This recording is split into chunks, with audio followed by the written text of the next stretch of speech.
آپ نے اپنی پارٹی بنائی ہے عوام پاکستان پارٹی، تو میرا آپ سے یہ سوال ہے کہ آپ نے صرف اور صرف اس ایلیٹ نیکسس کے اندر، آپ نے جیسے کبھی بات کی، اس کے اندر رہنے کے لیے بنائی ہے یا اپنے جو عوام ہے پاکستان کی اس کے لیے کچھ کرنے کے لیے بنائی ہے؟ یہ وہ جماعتیں نہیں ہیں جو اسٹیبلشمنٹ بناتی ہے.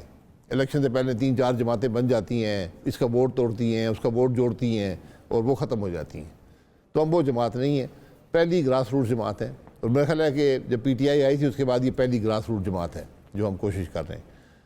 تو مقصد، اگر ہمیں وہ مقصد اشرافیہ والا ہوتا تو میں سب سے سینئر آدمی تھا پاکستان مسلم لیگ نون میں وہاں بیٹھا ہوتا. وہ اقتدار میں آ رہی تھی، تو اب اقتدار چھوڑ کر یہاں آئے ہیں، کسی مقصد کے لیے آئے ہیں. تو اب آگے ہم نے کیا کرنا ہے؟ آپ نے آج جو آپ کو سیاست میں صلاحیت چاہیے، آج یہ تینوں جماعتیں اب لے لیں. میں آپ کو حقیقت سے کہتا ہوں 5 آدمی کی کابینہ اب یہاں نہیں بنا سکتے. صلاحیت ختم ہو گئی ہے، آج سیاست ملک میں ختم ہو گئی ہے. تو جب تک صلاحیت نہیں ہوگی، ایک فکر نہیں ہوگی، ایک سوچ نہیں ہوگی، جو جماعتیں یہ کمپرومائز کر لیں کہ ہمیں ہر قیمت پہ اقتدار چاہیے، ایک قدرت کا نظام بھی ہوتا ہے، وہ آگے نہیں بڑھ سکتی.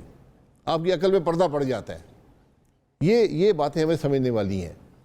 تو ہم کوشش کر رہے ہیں کہ ایک بہتر سوچ ہو، ایک بہتر پالیسیز ہوں. ہم نے ایک جو روایتی منشور ہے وہ نہیں بنایا، ہم نے ایک ویژن ڈاکومنٹ بنایا ہے کہ پاکستان کے مسائل کیا ہیں، ان کا حل کیا ہے. اس کا ہم نے ایک حد تک حل دے دیا ہے اور ہم اس کو وقت کے ساتھ ساتھ بدلتے رہتے ہیں.